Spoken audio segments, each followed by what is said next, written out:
Hey everybody, this is Modern Refugee. Hope everybody, I hope everybody is doing well this evening. Going to give this a time here, let people get in here if there's anybody out there.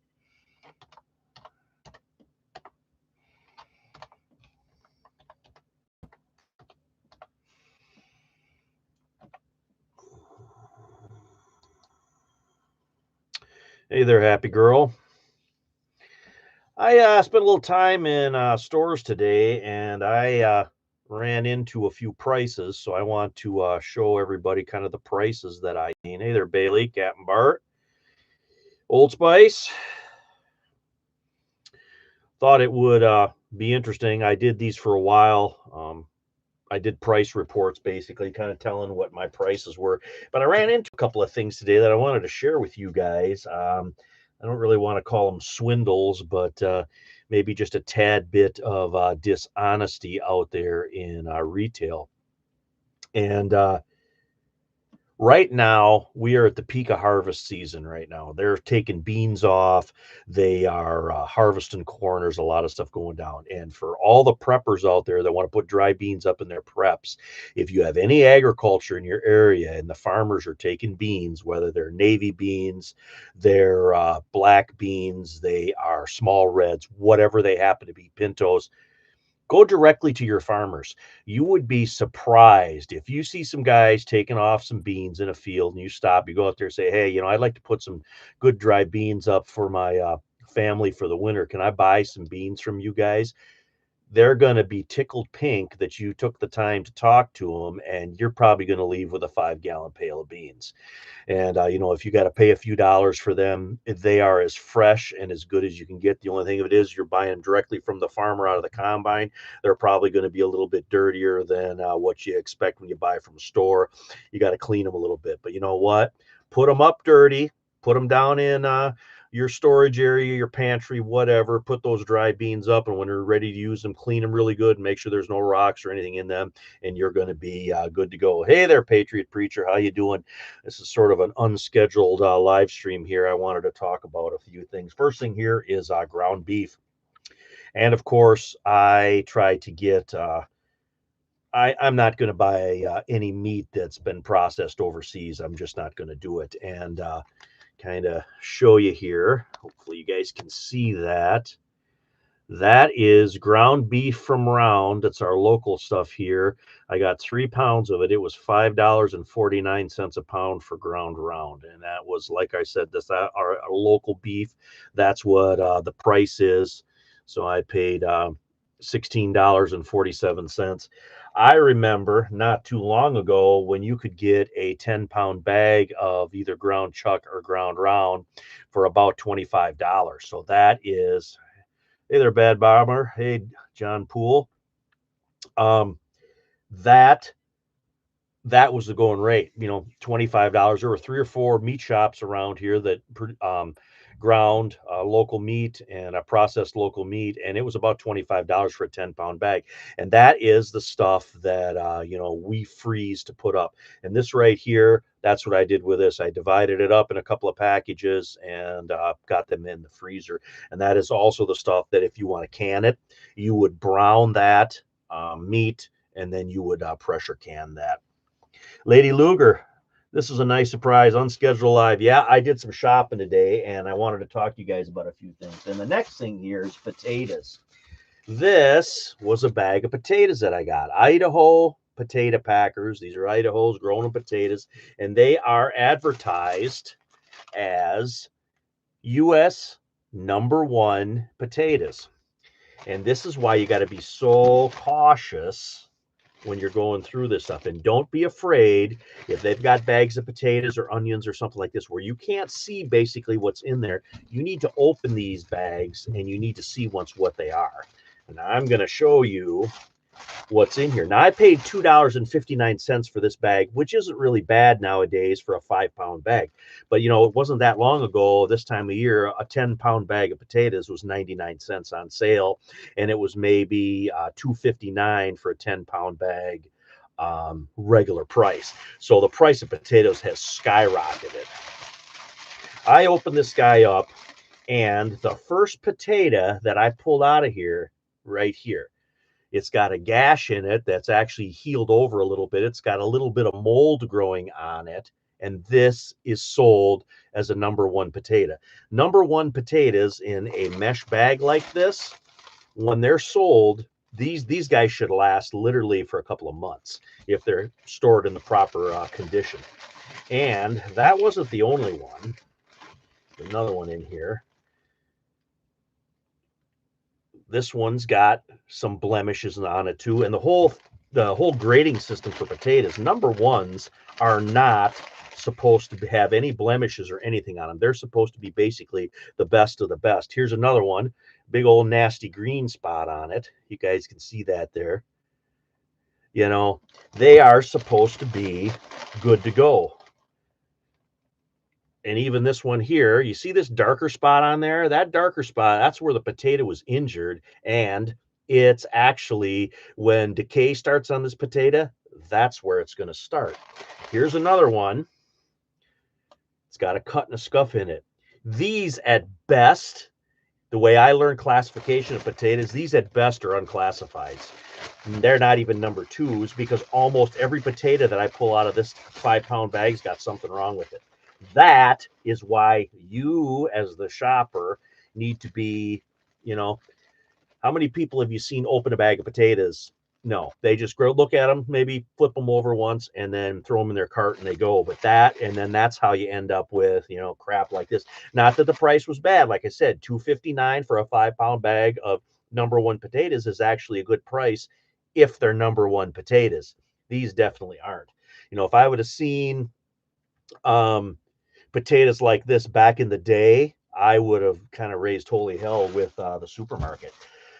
All right, let's see here. Justin, what the price of food in silver and gold cheap, your price for real money, not paper. Oh yeah, fiat currency. Like I said, yeah, that's just another system of control, right? They got all kinds of them that they use to control us. Hey there, Sunset. Yeah, it is BS, Old Spice, very much so. Local potato farms gives out seconds to the neighbors. Yeah, happy girl. And the local potato farmers around here, after they used to harvest, and they still do, if I would go probably talk to them, it wouldn't be a big deal. I just haven't done it a long time.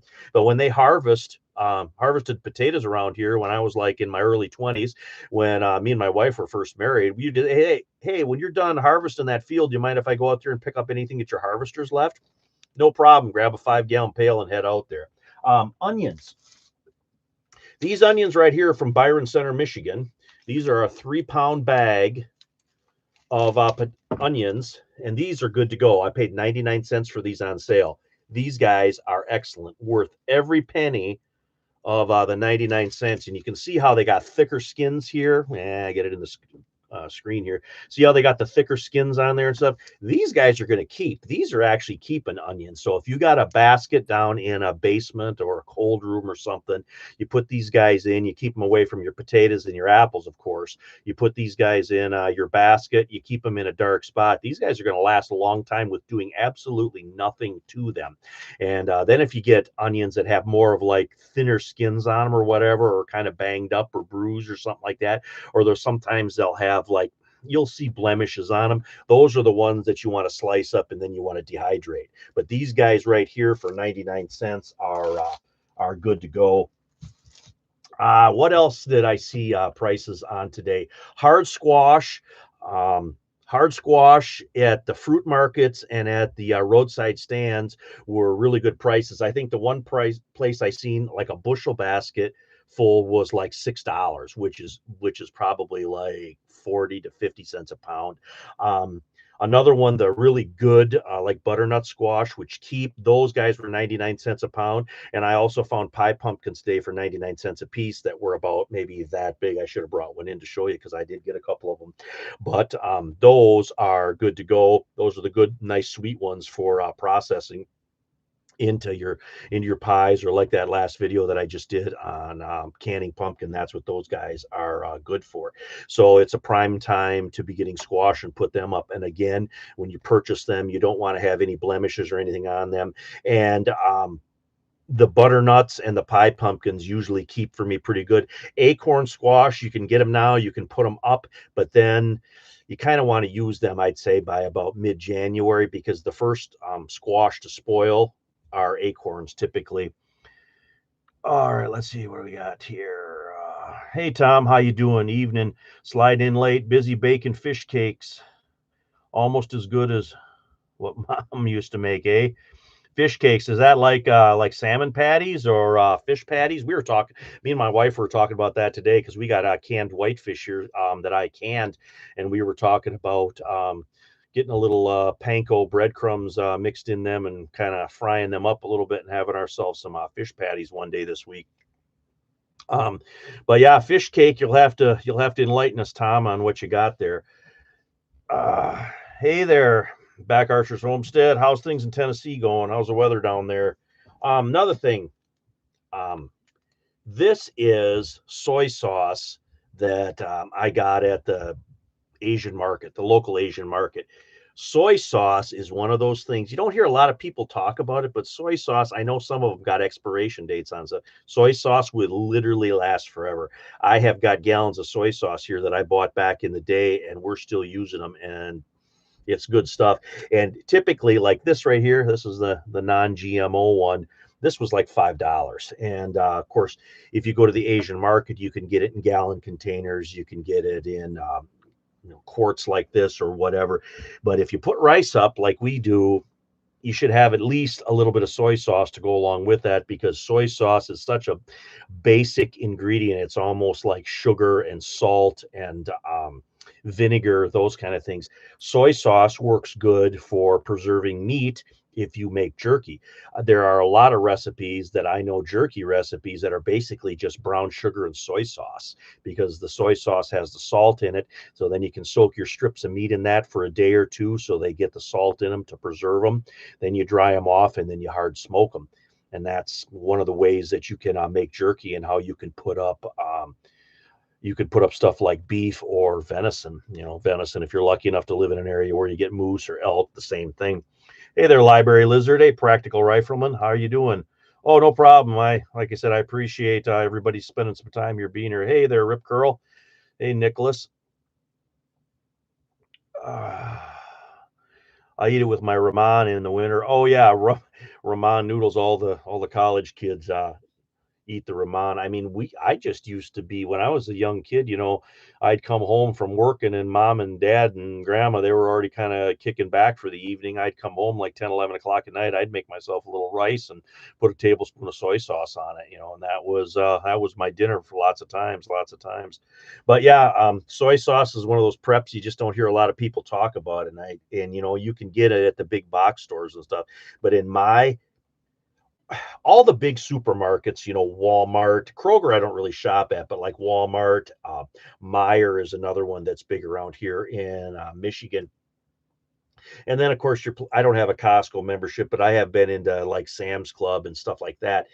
As a general rule, people think that those are the cheapest places to shop for stuff, but they're not. If you watch your local shops, your local grocery stores, kind of the ones that are more independent, I can guarantee you time to time you can find better prices, just like those pie pumpkins. I went to the local fruit market, the pie pumpkins were 99 cents, and the exact same pie pumpkins in about size and shape at Walmart were like 252 or 259 or something like that for the exact same thing. And that's why you can't just take for granted, oh, well, I'm going to go to this place because they say they're always the cheapest. That's all BS. Pie crust on the top, fish is the filling, rice, mushroom, eggs, mixed vegetables, cayenne spices, mushrooms. When the mushroom soup. Oh boy, that's like a little bit of everything. That's like a shipwreck stew, but baked into a pie crust. That's definitely different, Tom. I have never heard of something like that. I'm glad you shared that with us. I'll have to look that up a little bit. And what did you originally call that here? I got to look up here in the thing. Uh,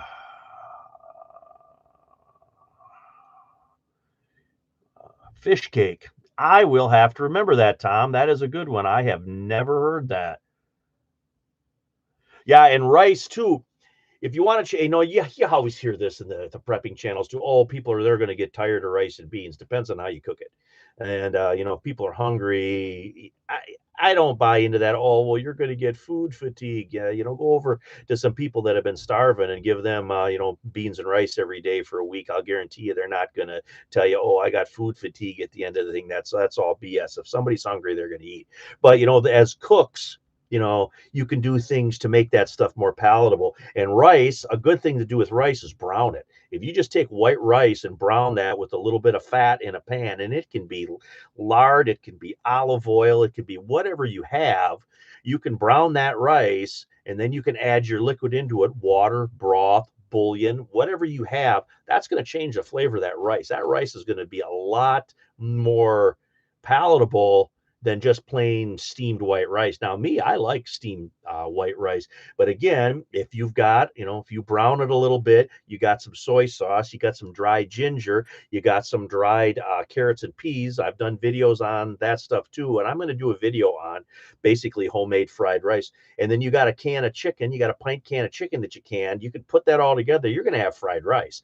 You just take those dehydrated peas and dehydrated carrots, soak them in a little bit of warm water for about a half an hour, and then you add them in. And if you happen to have some chickens and you got eggs, scramble an egg, throw that in there, you got fried, chicken fried rice. You're good to go. And it's, dried ginger lasts a long time. If you have a ginger plant, you got a little fresh ginger, that's good. Soy sauce lasts forever. Dehydrated carrots and peas last a long time. Rice properly stored lasts forever. Canned chicken lasts years if you do it right.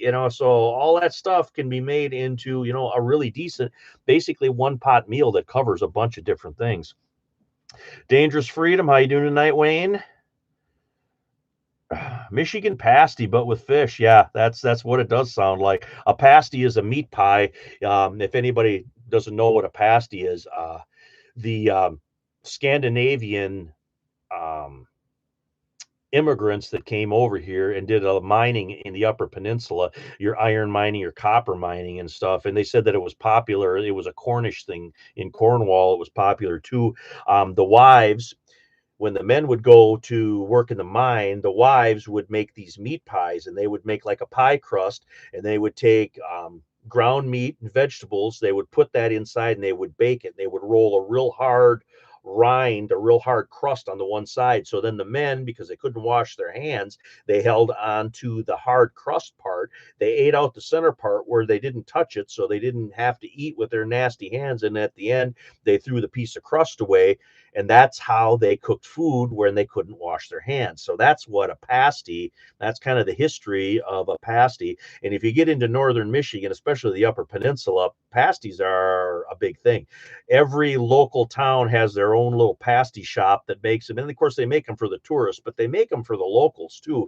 And there's places like in Munising. Oh, what is the name of the one in Munising? It's right on the main road. They got a big giant Sasquatch in the front of it there. Muldoons. I always liked Muldoons. I thought they were one of the best. And there's another one in Escanaba on US 2 that you turn on. It's just a little, you wouldn't even think there's anything there. And that's another good place. Can't think of the name of it though off the top of my head, but those are, and the stuff that was in them, you would get, ground beef, ground venison. I've seen chicken ones, but it was usually some kind of red meat. It was ground beef, ground venison, something like that. And then it would have like potatoes, rutabagas, carrots, that kind of stuff, all kind of put together into a filling. And then that's what was put into that pie crust. Wild rice has no arsenic, and certain jasmine distributors keep it wild grown in the family. That's cool to know. Ever watch Escanaba in the Moonlight? I could probably recite to you most of the lines in Escanaba in the Moonlight.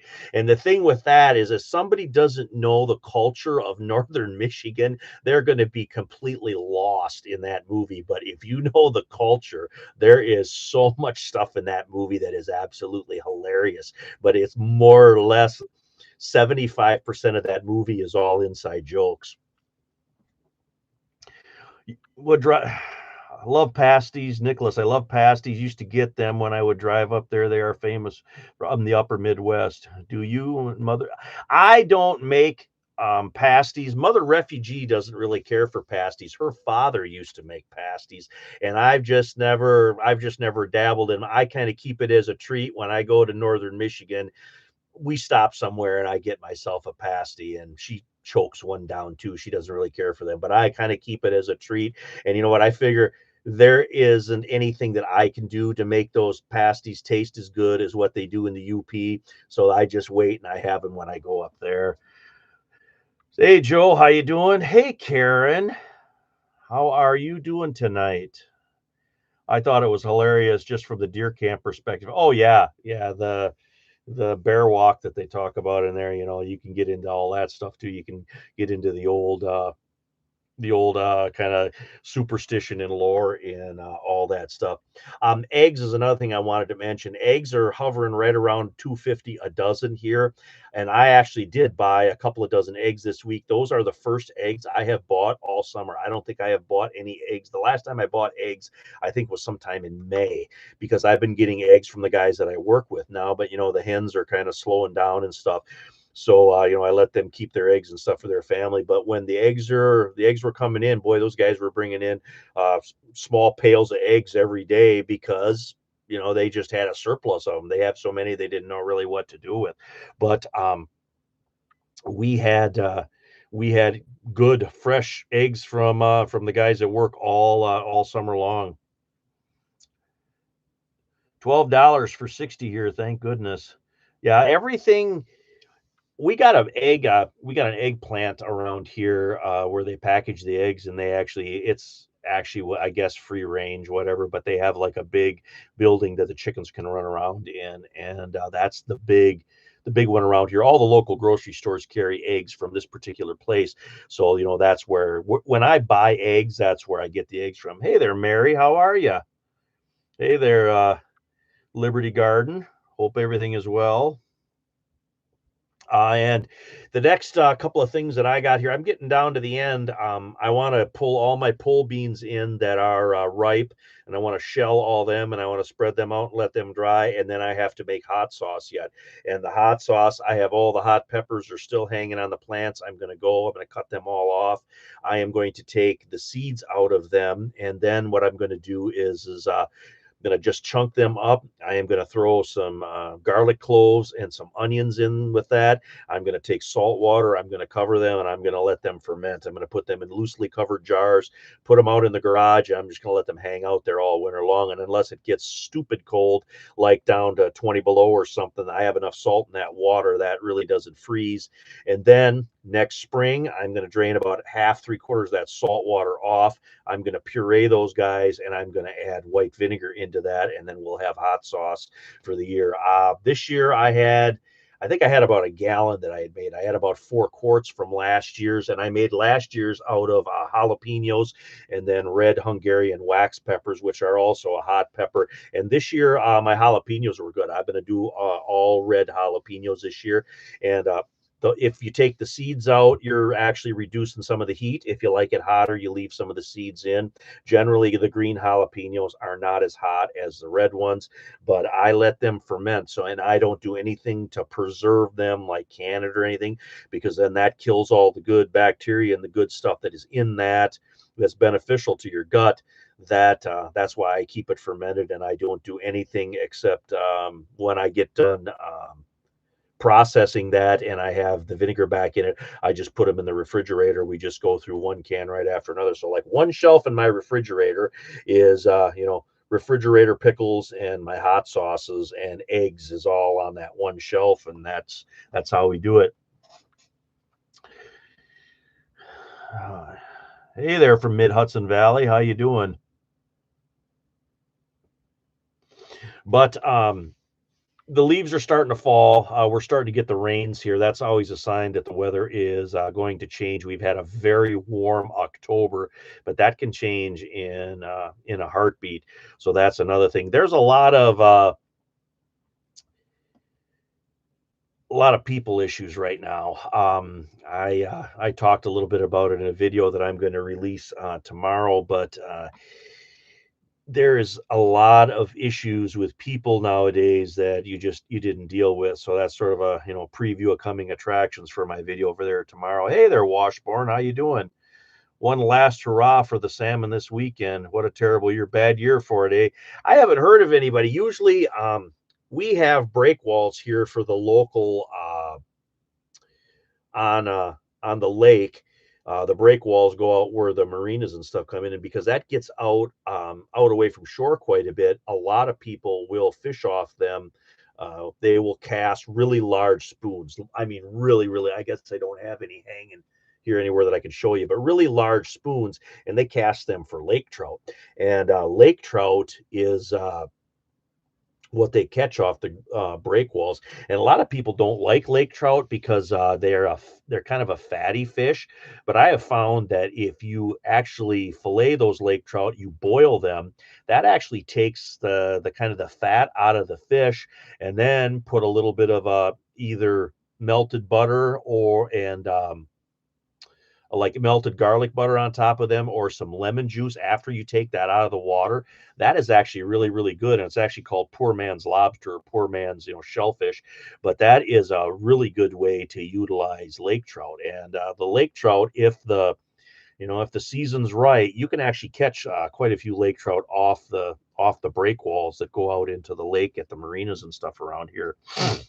I'm an Anakin County library lizard. I actually went to play football in Iron Range 20 years ago. Hey there, Jen Mag. I had somebody else mention it. We were talking. I was listening to. It was Prepper Now's video he did this morning, and he was saying about because of the fluctuation in the price of the dollar, and that metals are sky high right now, and there's a lot of talk that they're gonna come down or whatever in price, but the weakness of the dollar, how the dollar is changed in value over the last few years because of the inflation and everything, because that's what inflation is, right? The value of the dollar is lower, so then everything costs more. The hard goods cost more.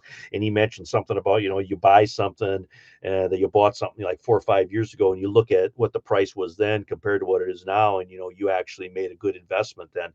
And one of the things that I did back in 2000, started about 2006, every paycheck, I bought a box of ammunition and put it up. And, I did that for years, whether it was for a rifle or shotgun or stuff that I hunted with or whatever.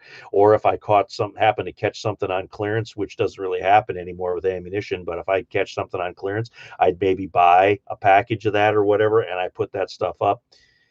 I have probably tripled my money by doing that back then, Reddy. And, now that, things are more unsettled and stuff, I'm glad I have that resource here that I thought ahead and I purchased all that stuff. Washburn, I've caught salmon in the spring off the Osable Pier, bouncing crawlers. That's cool. And for all those out there, a bottom bouncer, what he's talking about, a bottom bouncer is a weight that has a wire through it that keeps it off of the bottom. And then if you're actually trolling with that, that keeps your lure up off the bottom or your crawler harness up off the bottom. So then basically the fish can see it. It's a fishing technique.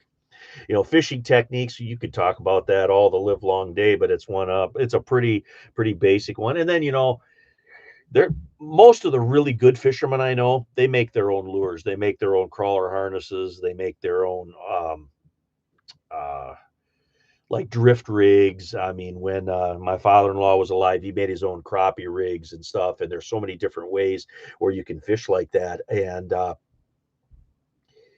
if it really came down to it and things got really bad, I probably got enough fishing lures here where I could make some stuff. And like a crappie rig, you'll have your length of line, and you'll have a hook on the bottom of it, a couple of beads, and then you'll have a little one of the little flash um, spinners on that, and those work really good with a bobber um, at a set depth. So like if you're fishing 10 feet down in 20 foot of water, now that lure, you set your bobber stop at 10 feet, so that that's where the bait is at 10 feet. Now, if you have a little bit of a breeze or a little bit of chop on the water, that actually jigs your lure for you. And if you all this everything kind of aligns perfectly, you'll catch fish just like that because you're not doing anything. You're just watching your bobber, but that little bit of wave in the water, and people think that bobbers are for kids. No, actually bobbers are for the really intelligent fishermen. I there's been so many times where I went fishing with guys and I was using a bobber or something. They kind of like laugh at you. They're like, "What do you like? 10 years old if you're using a bobber?" And I'll say, "Well, you will see at the end of the day, and you'll come in with more fish than they do because you're playing the system right." And if you agree with me, Washburn, you can kind of throw that in there because Washburn is probably the best fisherman that I got on my channel. That's a subscriber. Bought a lot of things in the house when they said minimum wage was $15. Yeah, Library Lizard grew up in International Falls. Wow, that's really up there, Library. Lake perch is my favorite. Oh, yellow perch is great. And that used to be the thing around here. And then they went and dredged all the drains, and that kind of screwed everything all up. There's one little drain around here that used to have trees along the bank, and we would go out there. Mom would take us out there after school in the spring and the fall to catch perch when they would run in there because perch ran in that thing heavy. Then they came in, they cut all the trees down and they dredged it. And ever since then, I've never caught a perch in that place since. I've shot a few sucker bow hunting and stuff in there or bow fishing in there, but I never, never caught any perch in there anymore. It's a damn shame. John Poole nailed it when Walmart stopped selling AR ammo, it sold for 32 cents. Yeah. Guess who worked at the counter at Walmart when all that took place? And I'll tell you the story on that right now too. It was in 2018. They had that shooting down there in Texas at a Walmart, and it was in later in the year. I want to say it was around the first part of December.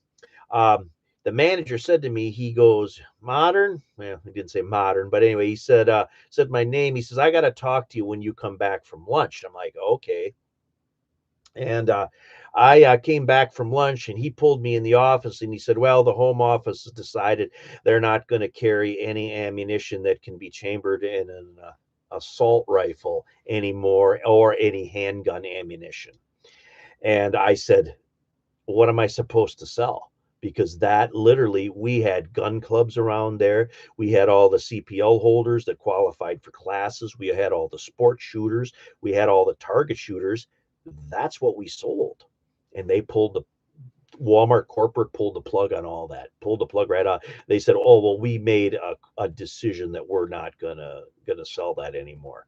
So I think that there were people in corporation then that just wanted to get rid of ammunition. They didn't want to carry that anymore, and they got rid of it. And now for what they got there at a Walmart store for ammunition is basically worthless. I haven't bought any ammunition there since. I mean, even after that happened, and I still worked there for a couple more years. I never nothing there to buy anymore. You guys don't buy 25 boxes of hunting ammunition a year. They buy maybe two.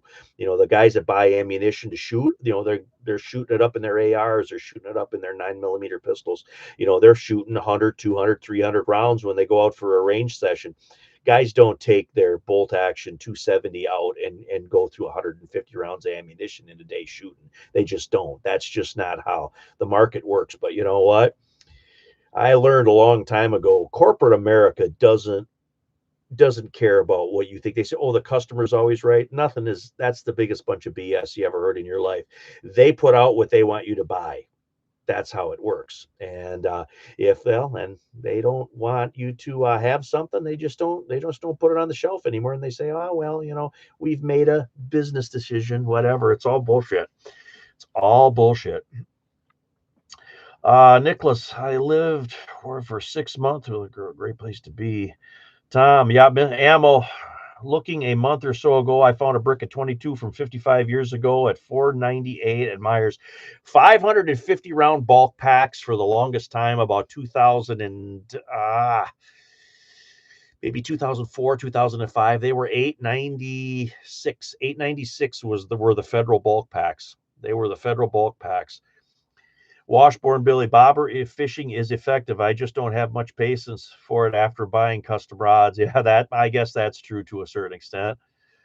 Yeah, 2018. Yep, 2018. That's when, and then two, because Walmart got out of the game, that drove the price of the ammunition up because they were kind of the lower price on ammunition.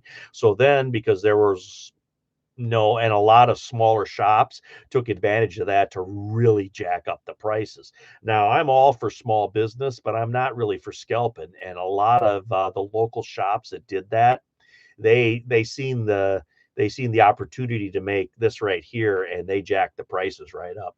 There's an AR that's chambered and everything from 22 to 300 Win Mag. Yep, that's true.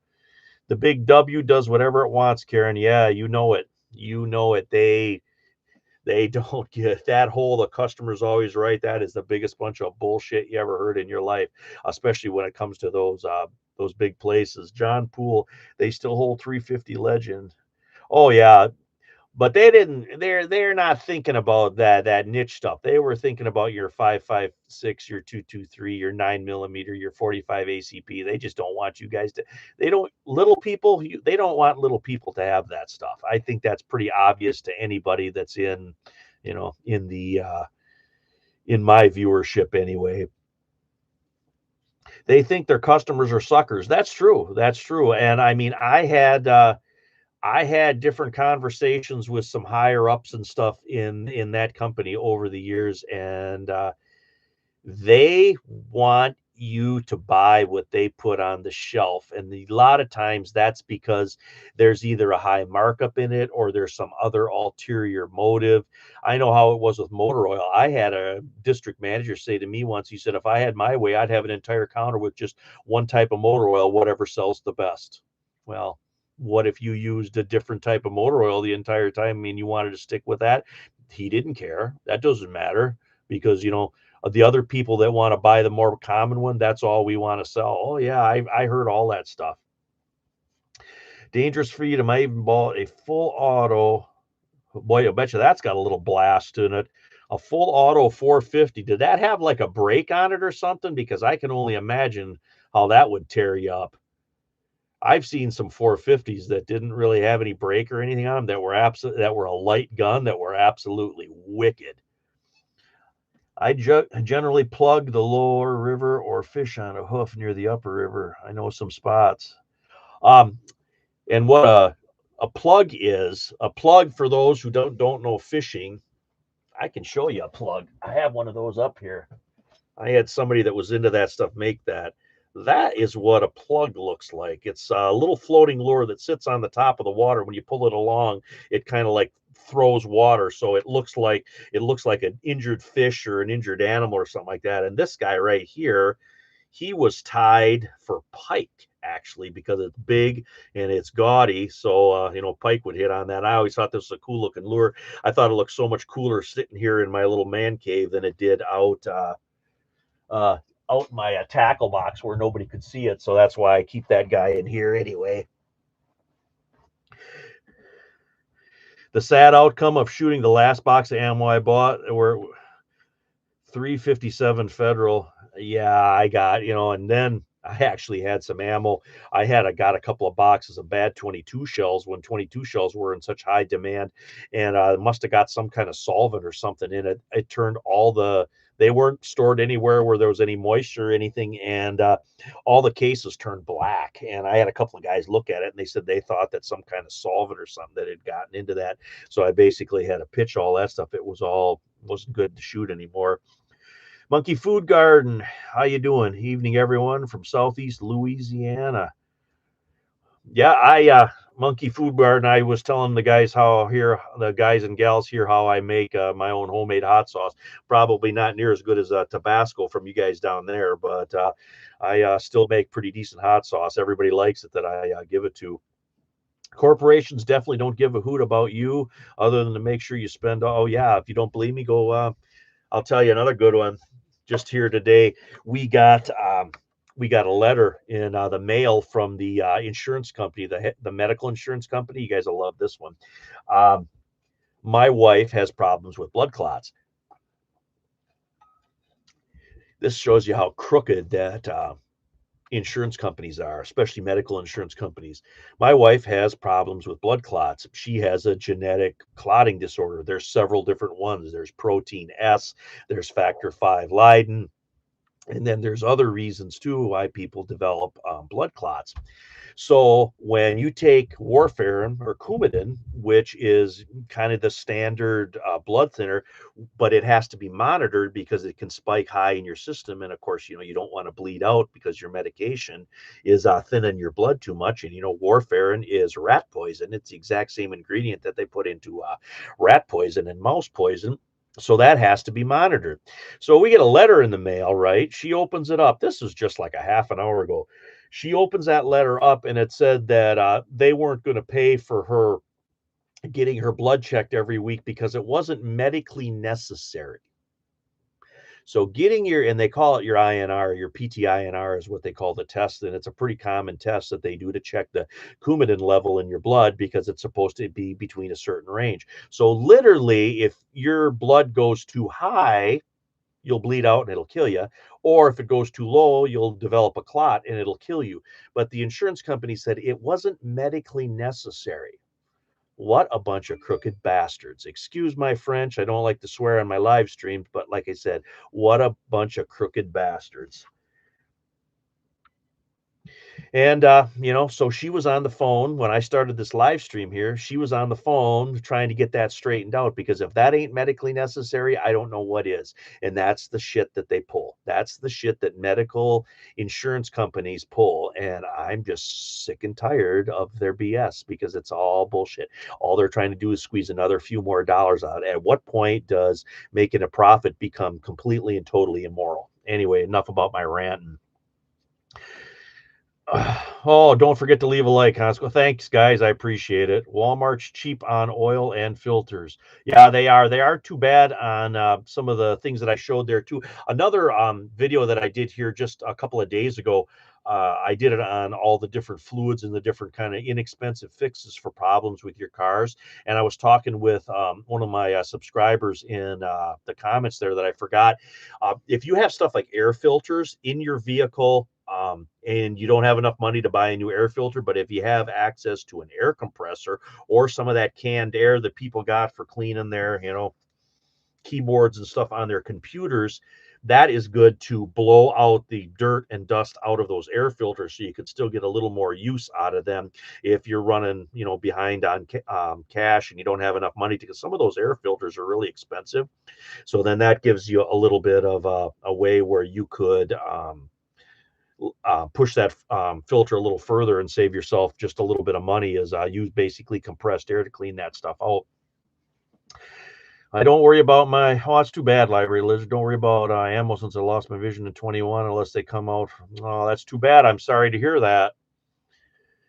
Practical Rifleman, warfarin effectiveness is very affected by your diet. Yes, anything with vitamin K in it affects warfarin. And vitamin K is basically any vegetables that are really dark green. So like dark green cabbage, dark green romaine lettuce, stuff like spinach all has a lot of vitamin K in it. Certain cooking oils do too, but that stuff messes with your warfarin. So if you eat that stuff, you have to kind of eat it on a regular basis so it doesn't spike and mess with your warfarin.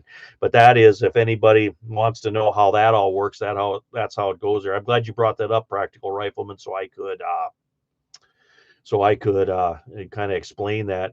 They should be thankful that she's on a cheap drug like warfarin and not something like Eliquis. Yeah, she actually tried Eliquis and it failed. And that's part of the reason why she developed clots this year, because they tried to switch her off of warfarin and put her on Eliquis, and that was a failure. And she got pulmonary embolisms because of it. Healthcare in America is a sad joke. John Evans, I couldn't agree more. I really couldn't agree more. Must have turned up the AI denials. Hermit Hill Homestead. I haven't been in a Walmart in 10 years. People learn to live without them. It can be done. Yeah. I go there because I was a 20-year person there before I left and got in with a local company here, I actually still have a discount card, and by God, I am going to use that until the day I die because I figure they owe me after all the BS that they pulled on me and my family here, whether it's through the insurance or other things. I had my insurance company call me, Practical Rifleman. I had my insurance company call me, wanting me to change my CT scan to another provider. Said it was $1,000 cheaper, but it was out of network and it would have been all on my dime. Of course, it would have been cheaper. It would have been cheaper for them. Another thing that they do, and this is another thing that we've had problems with, they will approve something. Then you go have the procedure done, and then they'll say, "Oh, well, we made a mistake. That really isn't covered. Sorry, you pay for it." And I've seen that shit multiple times too. I had that done because I've had problems with this knee for a long time that I'm going to have this surgery on, right? And I had physical therapy done on it, and they said, "Oh, we'll pay for 10 visits." I went to the 10 visits, went every week for 10 weeks, and I actually helped. It was doing pretty good. They did the exact same thing. They say, "Oh, we changed our mind. That's not covered now," after it was already approved. And I got stuck with the bill. Oh, I was furious, absolutely furious. And they do that stuff all the time. Upstate New York property taxes going up 47%. I don't get that. How do they expect to say, "Oh, well, and I've seen there was somebody that was on my channel a couple of years ago. They made a comment. I must have said something about property taxes in that video. And they said that they did that. It was down by in North Georgia, somewhere around Atlanta. Basically, it took their property taxes from something like $9,000 a year up to $17,000 a year. And they went into the assessor or whatever and said, "How do you expect it?" And they said, "We don't care. Sell your property and leave." Oh yeah. Oh yeah. And people, people talk about that there's all kinds of civil unrest brewing. Stuff like that is more than enough reason to start civil unrest. Not all the stuff that you see going on the reasons that they give you on the TV, but there's a lot of underlying stuff like that where people are really getting screwed, that if something doesn't happen with that, I could see where that would cause a lot of civil unrest. And that's just it, Nicholas. Mother refugee. I don't know who could ever work for those. And that's just it. There's always people on the phone when you call there. People are more than willing to go ahead and work for places like that. And me personally, I can't. I could never work for a place like that. I just couldn't. My moral standing, and I'm not saying I'm any better than anybody else in this world, but I could not. My conscience would not allow me to work in a place like that. Deer hunting was slow, but modern refugee is streaming. Yeah, deer hunting's been slow because I haven't been crawling up in a tree this year bow hunting because of this darn knee. My tree stand is like 18 feet up in the air, and I got to take a big step from the top of my ladder over to where my platform stand is, and that would be right where my knee would give out, and then I'm going to pitch nose first off my platform down 18 feet head first, and I guess a deer isn't worth that. I'm just going to let it slide until after I have this surgery. Gun hunting's still coming up, and they got that doe season and stuff now that goes all the way into January. I'll have time to sit out there for that, and that's how I'm going to go hunting this year. I kind of hung the bow up for this year because I figured it's just not worth getting myself into trouble.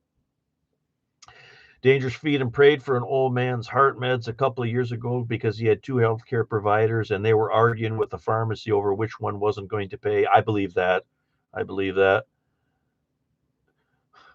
So, Joe, I'm Walmart free 8 years. That's awesome. That's awesome. I haven't been to Walmart in 5 years. Great. Good. And the thing with like Walmart and all these big retailers and stuff, and even Amazon, and I'm an Amazon affiliate, so I'm going to say this anyway. What are they going to do if shots are ever fired over Taiwan? I am not sure exactly how all that's gonna play out yet. But if the United States and the West will slap sanctions on China like they did on Russia, that would be a complete and total economic collapse. I mean, I can't think of any way why that wouldn't collapse the entire system because so much stuff comes from China, and these businessmen just continue to do business over there. Like that's like the elephant in the room that nobody talks about. Uh, Plugging for salmon is different. You want to look for a big lipstick baits, 5 to 10 feet, and you slowly work through the hole. Mag lips are all Thundersticks. Yep, thunderstick is a real big. It's a real big lure. Looks like kind of like a fish. It's got a big lip on the front, and then that's what he's talking about in there. And that the Walmart discount card includes food now. My dad worked there for 25 years. Yes, it does. They got rid of the extra 15% that they gave associates at Christmas time, which a lot of people use for a big purchase, like a set of tires on their vehicle or whatever. And then the BS that Walmart corporate told them was, oh, that nobody ever used that. That was underutilized. So we're going to give you the discount on food. People have been complaining for like 30 years that they should give discounts on food because they were really stingy with that. They only did it like at Christmas time. That was it. Well, now they switched it, but then they took away that extra 15%. So if families wanted to buy something like, you know, a piece of furniture for the kids, like they needed a dresser or something, or if they needed a set of tires, something a little bit more expensive, they would use that extra discount for that. But Walmart took that away. Notice it's hard to talk about health insurance companies without strong language. Yeah, I'm trying to tone it down here a little bit because I don't like, even though I cuss in my my normal day-to-day life, I try not to cuss on here because I try to be a good face of preparedness. But yeah, I do find it hard not to use that type of strong language when I'm talking about it. Insurance just did that to my wife. Said a test was covered, and now it's not medically necessary. Want us to pay her $1,000. Yep, that's what they do, and that should be flat out illegal. Flat out illegal. If they said, "Yep, that's approved," or you need it, they should just sit down, shut up, and pay out. Back here. MR insurance did the switch to me. I have a phlebotomy every 2 weeks. Cost me $30. Been doing it for 20 years, 360 now every 2 weeks. Yeah, I believe that. I tap the dust out of my air filters at least once before replacement. Oh yeah, Liberty Garden. That's the way to do it. And you try to get as much as you can out of stuff nowadays because of the price. And then anything that you get new nowadays is basically junk compared to what it was 10 years ago. MR, I need a harness for sure. That's just it. I've got a harness. I've got a lap belt when I sit down, but that don't really help me when I'm crawling up when you're crawling up the ladder, because those harnesses that you put on to like go up the ladder, they're like the same harnesses that workmen and stuff wear. Well, you'll make so much noise in that it's not even worth going out hunting if you're trying to climb a tree quietly with that stuff right there. Nicholas, they work the shit out of their workers. I ran into a few Walmart managers over the years. My mother's knew really hard workers. I'm surprised. You must have good ethics and a good back. Yeah. Yeah. What Walmart does to the employees all the way around is absolutely pathetic. It's they never give something to the people that work there unless they take something away. And I'm just going to leave it at that, but that's very true. Yeah, no skydiving, Karen. That's true. Unless maybe if like somebody strapped me to the back of some other skydiver and jumped out where I could just enjoy the view, that might be all right. But no trees for me in a while after 47 years. Yeah, it's getting harder and harder to climb trees and stuff for me. And I don't really kind of believe in the whole box blind thing. I don't believe in, some of these guys got these box blinds nicer than their houses. And to me, I like being kind of in the open where I can see everything that's going on and kind of experience nature. If I want to sit in a warm, comfortable place with a window and a nice chair and a heater, I can just stay at my house and not have to, go out anywhere. When I'm out in nature, I want to be out in nature. I want to see the kind of the whole thing. PT. There's Mother Refugee. She is giving her thing there. PTINR is $50 every time I get checked, but the machine to get checked is only $1,000. Yep, and they won't pay for it, or they won't accept the results because you're not a doctor. You can't read the machine. Like the doctor could read the exact same machine. That's okay, but you can't read that machine and report that in there. That's not good enough. There you go. There's another insurance BS thing that's kind of going on. Oh yeah, hit the like button. I leave it up to you guys because I cover so many different things here. People might not like what I talk about, but I try to be, just an average guy here. People, there's all kinds of facets to prepping. It's not just, buying and stockpiling stuff. It's also stuff like insurance, trying to take care of your health, fighting the system. The system hates preppers. The system absolutely hates preppers. They don't want independent people out there that can take care of themselves and that need very, very little help from the system. They want everybody to be 100% dependent on the system so they can control every aspect of what you do. Every aspect of what you buy, what you use, what you do, because they know better. They're the smart ones, and you're just a useless eater, And I don't believe that. I believe that there is a spark in all of us that the good Lord put there, and we all have a purpose, and we're all here for a particular reason, and we're all here to love and support each other. Corporations don't think that way. You're an ox to pull a cart. That's what you are. They eliminated slavery, and slavery still exists now, but without chains. They use debt, they use their electronic means to control every aspect of our lives, and they will continue to do so indefinitely, I imagine. Unfortunately, I always hope and pray that one day that this system will turn around and it'll actually be what it should be, where we can live our lives to the fullest extent and have our treat the earth decent, treat each other decent. And you ever notice it's always the big guys that get the little people fighting with each other. If people have a chance to sit down and talk with each other, they might be able to work out their differences. But all the powers that be want us, out doing bad things to each other. I'm going to leave it at that, or I'm really going to go off on a rant. But I think everybody that's watching this understands exactly what I'm trying to say here. I really want to say a few things, but I won't. I understand, Washburn. I am in the exact same situation. Hey, Glenn Arthur, how are you doing? Glenn's one of my good longtime subscribers from up there in Canada. I always appreciate what he has to say in the comments. Useless eaters are the ones that get everything done. Oh yeah, that's the only reason. They want to keep you working. They want you to work yourself into the ground. They want to tax what little bit extra money that you have. They want to make sure that they tax that or raise the price of shit like insurance and stuff like that up so high so you can't afford anything else to make your life a little bit more independent. They don't want you buying stuff like generators. They don't want you buying stuff like solar panels. That would make you independent from the system. They don't want you buying something that you can take care of yourself with, like a pew pew. They won't want you taking care of your own safety. That's for somebody else to do. That's for some other part of the system to take care of. They don't want you to do that. Oh yeah, I understand totally. Have to go for the evening. Yep, back Archer's Homestead. You guys have a good weekend too. I'm coming up on an hour here. I'm going to be closing her down here in a minute too. Just wanted to have this little conversation with you guys here, talking a little bit about the prices and stuff that's going on before I get into too long a rant here. Johnny, a lot of people don't really know how to communicate and have a rational conversation. Yeah, because everything's there's no ramifications for, what you say.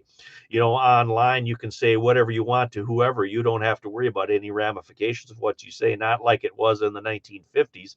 You said something to people in the 1950s, you had to weigh in your mind, the consequences of what you were saying. California is now passing a mileage tax. I'm surprised they haven't done something like that in Michigan. They've been talking about that, and it wouldn't surprise me one bit. It's best to think that these large companies are monsters who food is profit and don't get between the monster and its food. I agree with you to a certain extent, Glenn, but I think they're more like they're like a lamprey. A lamprey is a animal that sticks to the side of a large fish, and it slowly sucks the blood out of the fish until finally it kills the fish, and then it goes on to the next fish. And that's what these corporations are, very much so. Nicholas, it's funny about, I just thought 10 years ago prepping would be huge now and populations would believe that they're a dying breed, which is kind of cool, more spiritual it seems. I've always been a prepper. Yeah, like I said, I've heard of them doing that, talking about doing that here in Michigan, so nothing like that would surprise me too. I'm shopping on my rooftop garden, picking avocados from the floor, picking bananas. That's awesome. Yeah, I actually got fresh dill out because we had cucumber salad tonight.